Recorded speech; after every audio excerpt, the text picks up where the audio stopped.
Hello everyone, good morning all of you. Subscribe कीजिए हमारे channel को और जानिए लेटेस्ट अपडेट। सब्सक्राइब करते हुए घंटी का बटन जरूर दबाएं। आज बात करते हैं भारतीय अर्थव्यवस्था की। भारतीय अर्थव्यवस्था के एनएसओ के आंकड़ों के मुताबिक वर्तमान चालू वित्त वर्ष की तीसरी तिमाही में जीडीपी की दर घटी है, 4.4% पर आ चुकी है। ये आंकड़ा बहुत ही चिंताजनक है। इस आंकड़े का अभी हाल ही में बहुत जिक्र हो रहा है क्योंकि आरबीआई के पूर्व गवर्नर रघुराम राजन जी ने कहा है कि भारत की अर्थव्यवस्था बहुत ही चिंताजनक स्थिति में आ चुकी है। इसकी वृद्धि दर बहुत ही कम रह चुकी है और उन्होंने इसके लिए एक विशेष शब्द का प्रयोग किया है, हिंदू रेट ऑफ ग्रोथ।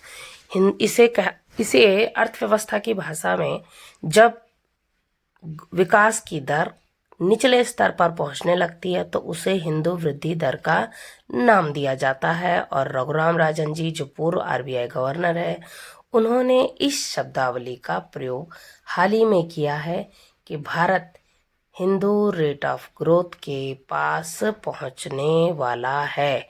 यानी कि जो हमने जितनी भी विकास की जितनी भी ऊंचाई को प्राप्त किया था वो बहुत ही ज़्यादा कम है, अपेक्षित नहीं है। क्योंकि विकास दर कम होने का मतलब है उद्योगों का न चल पाना, अर्थव्यवस्था में नया रोजगार का सृजन न हो पाना, ये इसका है। देखिए 78 में सार्वजनिक जब सार्वजनिक क्षेत्रों की बड़ी संख्या में कंपनियों के निर्माण, बैंकों का राष्ट्रीयकरण, हरित क्रांति इत्यादि के बावजूद जब भारत की दर 3.50% रही थी, उस समय भारतीय अर्थशास्त्री ने इसके लिए एक नाम दिया था, Hindu growth of rate of growth. तो ये कोई वैसा कोई अलग सा टर्मोलॉजी नहीं है। ये किस तरह का टर्मोलॉजी है? ये अर्थव्यवस्था के हालात पर जो हिंदू ग्रोथ रेट है, ये खतरनाक हालात को बताती है। क्योंकि इस समय देखिए भारत दुनिया की सबसे बड़ी अर्थव्यवस्था है और अभी भारत दुनिया की 5वीं अर्थव्यवस्था बन चुका है। हाल ही में आपको पता है अक्टूबर 2022 के आईएमएफ के डेटा के अनुसार भारत भारत दुनिया की 5वीं अर्थव्यवस्था बन चुका है। अगर इस समय भारत की ऐसी ग्रोथ रेट मतलब कम होती है, जैसा कि पिछले अंतिम तिमाही में 4.2% का अनुमान लगा है, तो इससे भारत का विकास दर कम होगा। और विकास दर कम होने का मतलब है कि यहाँ पर बेरोजगारी का बढ़ना। विकास दर कम होने का मतलब है यहाँ से निवेश का बाहर जाना, वापस जाना। इससे एफडीआई अगर निवेश नहीं हो पाता है तो उससे देश की आर्थिक प्रगति को बहुत गहरा झटका लग सकता है।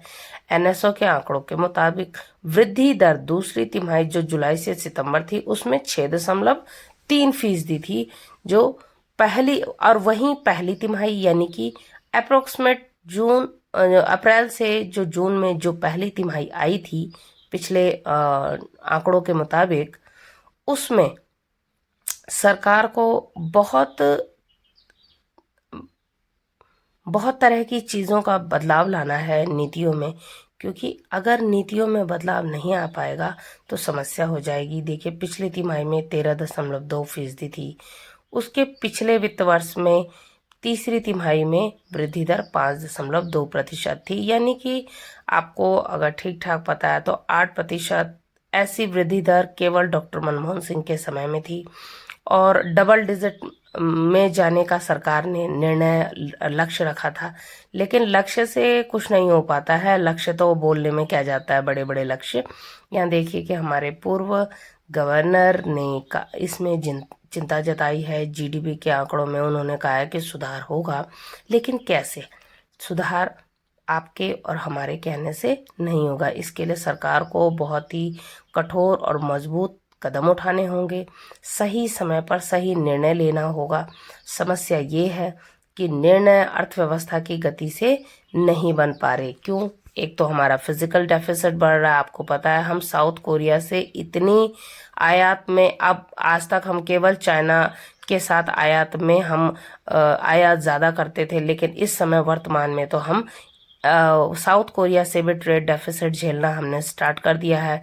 और ये ऐसे इस तरह की जो वृद्धि दर है, इससे भारत में वृद्धि दर कैसे बढ़ेगी जब हम ट्रेड डेफिसिट अलग झेल रहे हैं और साथ में हमारे यहाँ से ग्रोथ रेट वृद्धि दर भी काफ़ी कम है अपेक्षाजनक, क्योंकि आपको पता है आफ्टर कोविड पैंडमिक का बहुत ही ज़्यादा स्तर है। अभी भी हमारे उद्योग सफ़र कर रहे हैं। तो पूर्व आरबीआई गवर्नर रघुराम राजन ने चिंता जताई है कि अगर भारत इस समय 5% वृद्धि दर भी हासिल मतलब कर सकता है तो काफ़ी बेहतर होगा, क्योंकि देखिए बात देश की भलाई की है और अर्थव्यवस्था में जो आंकड़े आ रहे हैं वो चिंताजनक हैं, क्योंकि अक्टूबर से दिसंबर तक के जो जीडीपी का आंकड़ा आया है उसके अनुसार साल की पहली छमाही में वृद्धि दर कमज़ोर पड़ेगी, ये डाटा बताता है।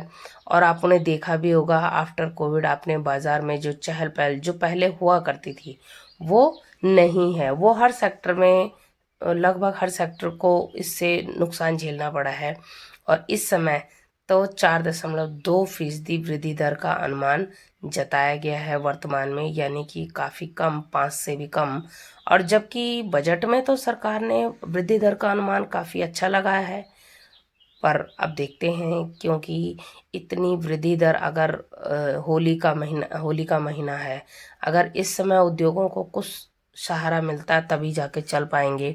और देखिए राष्ट्रीय सांख्यिकी कार्यालय एनएसओ ने शुक्रवार को राष्ट्रीय आय के पहले अग्रिम अनुमान 2022-23 में वृद्धि दर 7% रहने का अनुमान लगाया, जो 21-22 में 8.7% थी, यानी कि जो पुराना अनुमान था उससे पहले ही कम हो चुका है। और अगर यही स्थिति रहती है तो भारत में निवेशकों का जो माहौल है, जो उनका निवेश है, उच्च वृद्धि दर निवेश हासिल करने के लिए सबसे बेहतरीन तरीका होता है। लेकिन अगर हमारी अर्थव्यवस्था का हिंदू वृद्धि दर की दर को छूने की स्थिति में आ जाता है तो जाहिर है कि हमारे निवेशकों का भरोसा टूटेगा और उससे एफडीआई भी वापस जाएगा, जो देश की अर्थव्यवस्था के लिए बेहद चिंताजनक हो जाएगी, क्योंकि इससे हमारे जो बड़े बड़े इंफ्रास्ट्रक्चर के प्रोजेक्ट हैं वो सारे के सारे रुक जाएंगे। तो आई विश कि सब सही हो, सरकार समय पर कदम ले, सरकार समय से जागे। तो इसी तरह से आप हमारे चैनल से बने रहिए, कोई भी लेटेस्ट अपडेट, और स्पेशली जो भी बच्चे पढ़ाई कर रहे हैं वो हिंदू रेट इस टर्मिनोलॉजी को लिख लें, क्योंकि आने वाले पेपर के लिए इम्पॉर्टेंट है। Thanks for listening this video.